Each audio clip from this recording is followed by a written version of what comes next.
Hello friends, I'm Lee Brown and welcome back to My Kitchen, My Rules. Now if you're wondering why I'm wearing the same outfit as in the episode you just looked at, it's because I'm making more stuff for the bake sale for the marching band for my son's high school because I will not be bested. Let's just be honest, I'm a competitive person. It is what it is. It's in my blood, came from my family. And luckily, the family that lives in this house with me gets to benefit from that, and so do y'all. So today we're gonna make one of my Grandma Thomas's specialty cookies, which was cowboy cookies. Now these are my dad's favorite. We're not cowboys, we're not Western. That's just what they called them. And when you look on the internet, there's about 1 million different recipes for cowboy cookies, but they're all in the same kind of vein. But spoiler alert, the ones that we ate didn't include a bunch of nuts and coconuts. So if you see those are somebody else's cowboy cookies. Regardless, they're super easy and yummy.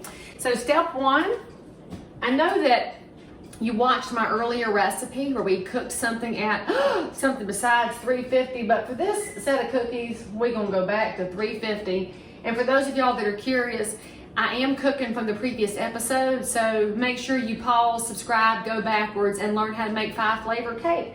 But I'm gonna use my lower oven. I will say that's one of the best investments I made when I bought the house, was getting an actual double oven. But if you don't cook, I mean, don't spend your money on it, frankly. You don't really get it back in resale. That's the realtor in me showing you some love. All right, so the next thing we're gonna do is prepare our greased cookie sheets. Now, I have these fancy Dixie Crystals silicone sheets, which makes cleanup super easy. But because I like to make cleanup even super easier, I'm gonna go ahead and put a little butter flavored cooking spray on them. Now, there's two schools of thoughts. I mean, do you need to spray your silicone sheets? Not really, but I don't like to clean up, frankly. So that's why I'm spraying it. Judge if you must, I don't care. And by the way, that was a gift from Dixie Crystals because you know what? I love them. And I loved them before they sent me presents, just for the record. You really should love that way. Always love before you receive. And let's just all take a moment and say thank you, Jesus, for that advice in life.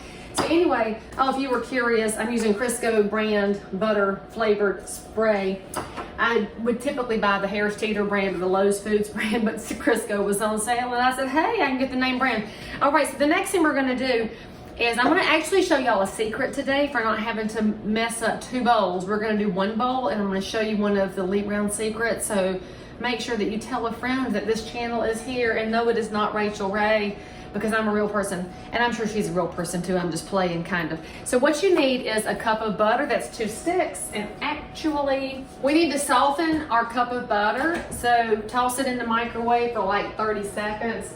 Now if you're wondering why I don't unwrap it first, it's because when it melts, it might go spattering all over the place. And I told y'all, I like a really clean kitchen, but I don't want to have to do all the work to get there.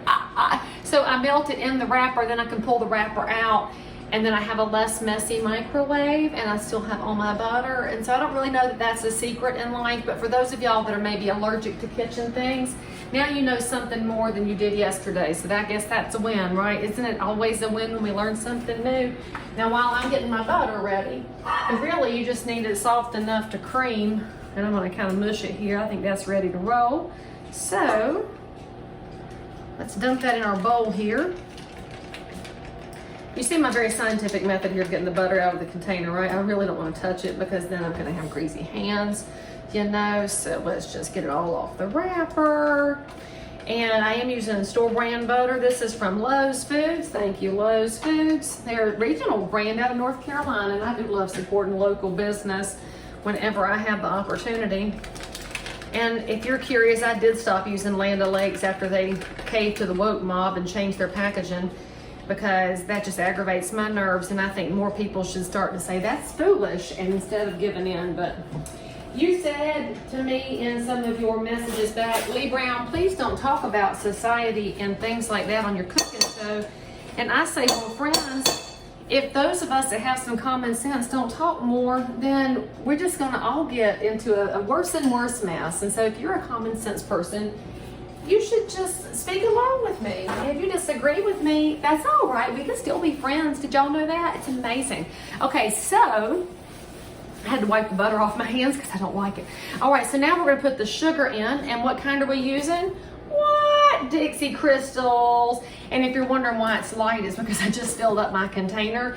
And y'all have asked me too where I got these canisters. I bought them at the Walmart about 25 years ago, so I would imagine that you can't find it, and I wish you all the best. And we need 1 cup, and this container just has a little bit of flour on it. That won't hurt a soul. A cup of sugar in here with my butter. All right, now we're gonna cream that up. Oh, actually, you know what? I forgot my brown sugar. So we need a cup of brown sugar too. Now, you might like dark brown, you might like light brown. There is not really a difference in the way of this particular recipe. And that's just on you. So do what you want to do. Dixie Crystals makes amazing. I don't want dark brown. I think I want light brown because I do. And if you didn't know, if your brown sugar gets hard because you left it in where it got too much air in it, you can soften it in the microwave, so don't toss it out. It doesn't go bad, especially when it's Dixie Crystals, right? And by the way, if you see this in your grocery store, you should probably buy it all up because the holidays are approaching, friends. And people are going to be needing this for Thanksgiving and Christmas and Hanukkah and whatever you celebrate, frankly, there's probably sugar involved. So let's get a cup of that in here. I'm going to need to buy some more soon. Now you will see that in a lot of recipes it says to firmly pack your sugar. I want to show y'all why you need to understand what that means. This cup looks full, right? But if you mash it down, you will suddenly see that when you pull out the air that's in between all of your sugar crystals, look how far below the water line that is. We're going to have to put some more sugar in there to fill it up. That's why you firmly pack it, so you get the correct amount. So now you've learned like 2 things in this one episode. What? I know, it's amazing and so exciting, and I'm just so glad that y'all like to hang out with me here on videos. And there's our 1 cup firmly packed. And there's actually an old country song called what's it called? So Round, So Firm, So Fully Packed. And it was kind of a edgy song at the time, and y'all would think that's completely innocuous now. All right, so get your hand mixer. Just gonna mix that up until it is creamed. Again, don't overmix. I've said that many a time in my videos because you can turn your stuff tough, and tough cookies aren't friends. I won't like them tough and crunchy. I like chewy, soft cookies.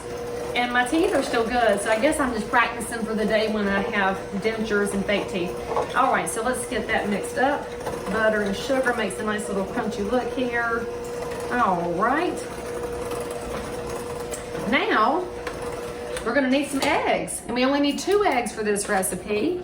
So, when you put your eggs in, do them 1 at a time, and that just helps to smooth out your mixture. All right, let's mix that in a little bit. Got egg on my hand. Nobody wants egg on the hand. All right, there's 1. And you're gonna watch your batter smooth out here. And this is when I do wish my kids were at home. My Tim loves to crack the eggs for me. That's his specialty in the kitchen. And by the way, I hope that when y'all are watching my videos that you realize I try to keep it in the spirit where your children and grandchildren and teenagers can watch it with you, because we need to teach the next generation how to cook so they don't have to eat out all the time. And I do love supporting local restaurants, but for real, y'all, you can control the ingredients and the calories and the portions at home. All right, so now I promised I would show you a secret to not having to dirty up 2 bowls, because you want to mix your wet ingredients first and then you add in your dry ingredients. But because you want these to rise, you've got to get all the ingredients together. So I'm going to set my mixer up on its side here after I bump it a little bit. And now what we're going to do is make all of the dry ingredients sit in the middle, and we would tend to call that a well. So let's get my fork here and kind of move the ingredients around so that we create a little depression area in the middle. So we're going to call that a well. So if you see this in a recipe, you see it in a lot of stuff from back in the day. People would talk about this because they might not have had a kitchen full of implements like you and I have because we're spoiled. All right, so the next thing we're going to add is 2 cups of all-purpose white lily flour. I just had my cup measure. What did I do? Oh, I set it in the sink. Well, I can't use it now because now it's wet. So let's use our cup measure. Dun, dun, dun. And we need 2 cups. So there you go, math genius. Just get 4 scoops instead of 2. And why do I use white lily? Because look, buy 2 kinds of flour sometime. and then put your white lily next to the other brand, and you will see this one's whiter and lighter and fluffier, and I don't know why and what magic they use in their mills and granaries and whatever all they do, but it works. It's what the southern people have used, and you know that my people know how to cook because that's how we roll. All right, so there's 2 cups of all-purpose flour. Now we need baking powder. We've got Clabber Girl, and we need baking soda. And I don't really know that there is a real competitor to Arm & Hammer except the store brand, so we buy that. And you need a little bit of salt, because salt's your activator, and that's just table salt. That's why I'm not using kosher in this. It's just an activator. So we need a teaspoon. Where did my teaspoon go? I know that I used it just a minute ago. Okay, well, I can't blame anybody but myself because nobody's in here but me today. All right, so we need 1 teaspoon of baking powder. Now, we see what I'm doing? I'm gonna sprinkle it over the top of my flour pile here in the well so that it's gonna be dispersed. Do not dump it in one spot unless you want to, got batter on my hand.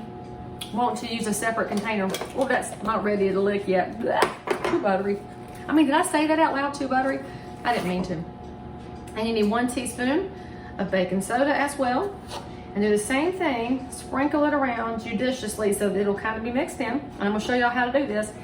Then you need about a ½ teaspoon of salt. And you can measure it if you want to, but y'all know I can do the Justin Wilson trick and measure it in my hand. So I'm just gonna sprinkle, sprinkle, sprinkle. I could have taken the lid off, but that would have required forethought. And that's not always one of my top skills, to be quite honest. I'm very smart and very capable. Sometimes I forget to think in advance. I think later, and that's all right too. Okay, so now we're gonna get our fork, which I just totally used by accident, so we need a fresh fork. And before you get your mixer out, y'all, take your fork and kind of draw some side-by-side lines in your dry mixture here so you can get the baking soda, baking powder, salt mixed in with your flour so that it is mixed in. Now, in perfect world, you would sift it and you would make it so beautiful, but today is not that day for me. So this is my workaround. It's gonna mix it in enough so that when I throw my mixer into this, it will disperse all of the rising ingredients properly. All right, so we're gonna keep a low profile here so that we don't kick flour all over the kitchen.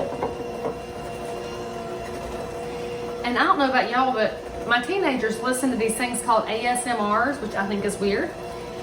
And this would probably make an ASMR, the sound of the mixer. Maybe I should make a video and stick it on YouTube and see if they listen to it, and I won't tell them it's me. Oh, hello oven, you ready to roll? Well, we're gonna be ready for you in just a second. All right, and as we get this mixed in, we're gonna get all the flour in. As soon as all of your flour is in the dough, go ahead and cut your mixer off so you don't overmix. Let's get around the edges one more again. And for the last pass, I'm gonna put in a little bit of vanilla flavoring, and this is Morton and Bassett. So I told y'all before, I like natural vanilla. I don't like imitation. You need about a teaspoon, so that's about, oh, yay much. A little more if you like vanilla, more if you don't like vanilla so much. Maybe use a little less, you know, get creative in your kitchen.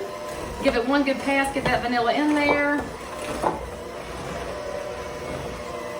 All right, now we've got a good base going. You could stop here, right? So this would make a pretty decent base sugar cookie, and it's not as white looking as the Christmas ones because you got the brown sugar in there. But because these are cowboy cookies, the next thing we're gonna add is oats. Now you'll hear rolled oats and natural oats and Irish oats. The main thing to know is that you do not want quick oats. So don't buy quick oatmeal for any of these recipes. You need 2 cups of oats. I've got the old-fashioned ones from the Harris Teeter. So 1 and 2. Oh, that's a half. Okay, so and 3 and 4. Now your mixer's gonna start to have a little bit of trouble, this full disclosure, because now it's getting full of the goodness. And then we're gonna add chocolate chips. And another secret for you, if you don't use chocolate chips all the time, it's not one of the ingredients you've seen on My Kitchen, My Rules a ton, because it's just not one of the things I have a lot. I keep them in the freezer. That keeps the chocolate flavor fresh. You get about a cup of them. And semi-sweet's the way to go. Don't buy the ones that are baker's chocolate. If you're not watching that sweetness level, you can get the unsweetened. That's not your friend, frankly. So let's just put about a cup's worth of them in here. I don't need these to be like heavy-duty chocolate. I just want to have enough to satisfy a sweet tooth. And then look at that. I'm going to set them right back in the freezer, and they will keep just fine. Okay, let's mix in the chocolate chips and the oats.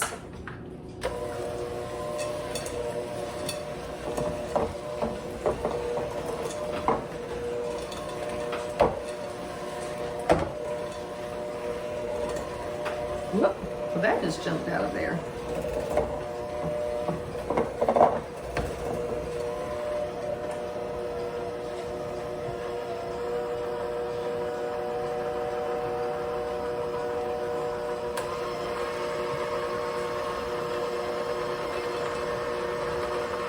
And if you didn't know that little trick, you can spin off most of what's left on your beaters. Just hold it below the level of the bowls. They don't go everywhere. See, and it spins off almost everything.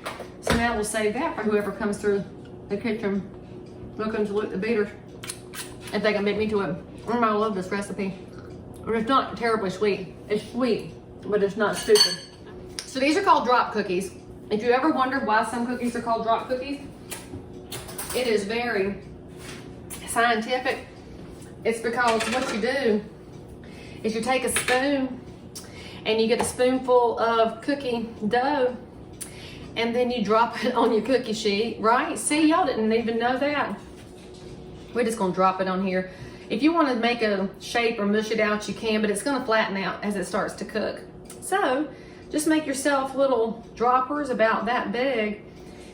And they are going to spread out and touch. If you don't like your cookies to touch, because maybe you're one of those people who has issues that you'd rather not discuss except with your therapist, that's fine.